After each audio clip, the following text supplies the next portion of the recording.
We've looked at options. Now let's examine futures. There are many investment vehicles for futures. The most common and most popular today are financial instruments. But as you probably know, futures contracts originated with commodities.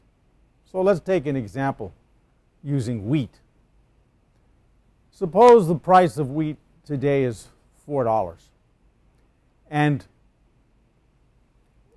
the farmers who grow the wheat and the millers who mill the wheat are comfortable with that price. And so that both the farmer and the miller are comfortable,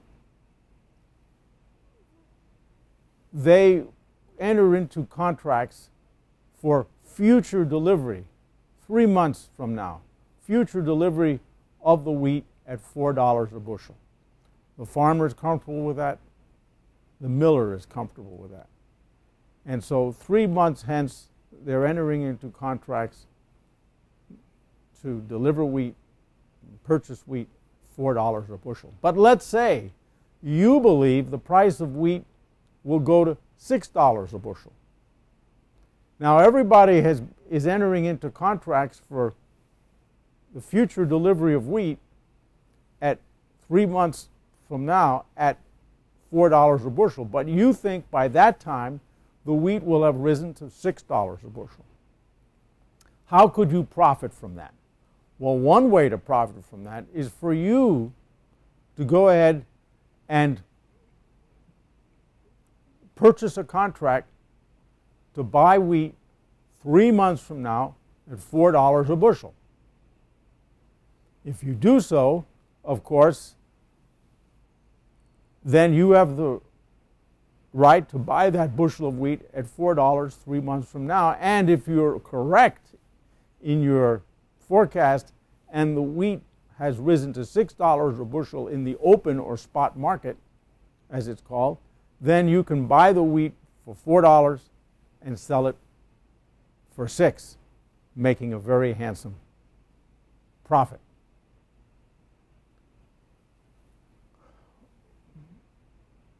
But think about it this way.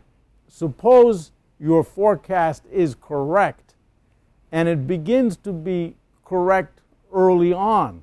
That is, no sooner do you buy your futures contract to purchase wheat 3 months from now at $4, then the price of wheat begins to rise for $24.30 a bushel. And let's say in a month the price of wheat has gone to $5 a bushel. Meantime, of course, the price of the futures has gone to $5 a bushel as the spot or market price has risen. So that now speculators are willing to purchase a contract to buy wheat at $5 a bushel in a couple of months hence. You already have the contract to buy at $4 a bushel. Now futures are buying and selling at $5 a bushel because those folks think it's going to $6 as well. So you can step into the market now. You've got a contract to buy at $4 a bushel. The going rate for futures is $5 a bushel. You can offset your contract to buy at $4 by you can go in and purchase a contract to sell at $5, and you'll make your dollar a bushel immediately. And so you'll offset your contract to purchase at $4 with a contract to sell at $5. You'll make your dollar a bushel right away, immediately, and you won't have to take delivery of the wheat or enter into the buying or selling of the commodity itself. Now, typically, speculators or investors enter into these contracts with a very small margin, let's say 10%. And so of that $4 bushel of wheat, you may have only placed a very, very small percentage of funds with your broker, and therefore the entire dollar gain is yours, and once again you've exercised leverage and made a handsome profit. Now, the example we gave of buying a contract to purchase wheat for future delivery, that's called a long position. The opposite can prevail as well. You can take a short position. So, for instance, let's say the current price of wheat is $6, and that is, the current spot market price is $6, and the price of wheat for future delivery 3 months hence is also $6. But you're convinced the price would and will fall to $4 a bushel 3 months' time. Well, what you may do is sell short. And what you might do is enter into a contract to sell wheat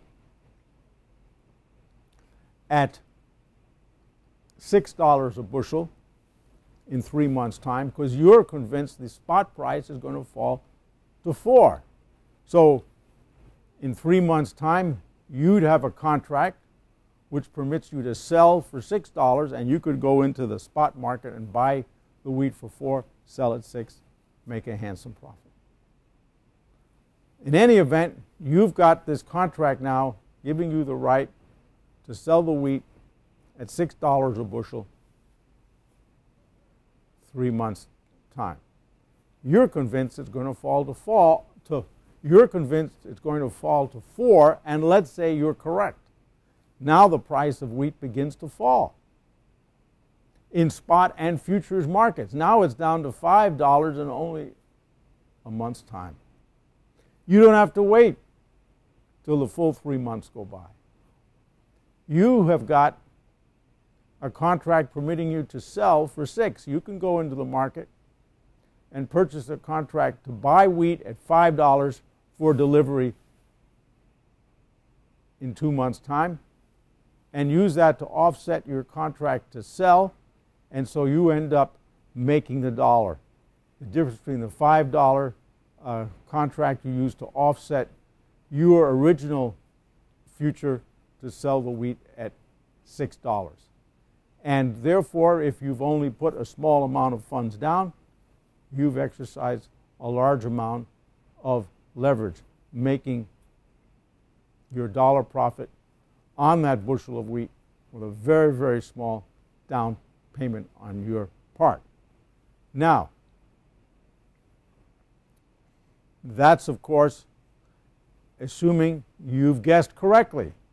If the wheat moves the wrong direction in either case, then you're immediately faced with the prospects of making losses instead of gains, and your broker is going to ask you for more margin, more money down in order to cover potential losses.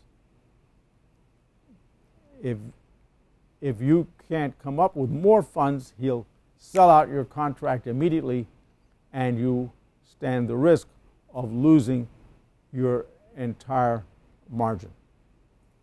Speculating on futures offers the potential for great gain, but it is risky.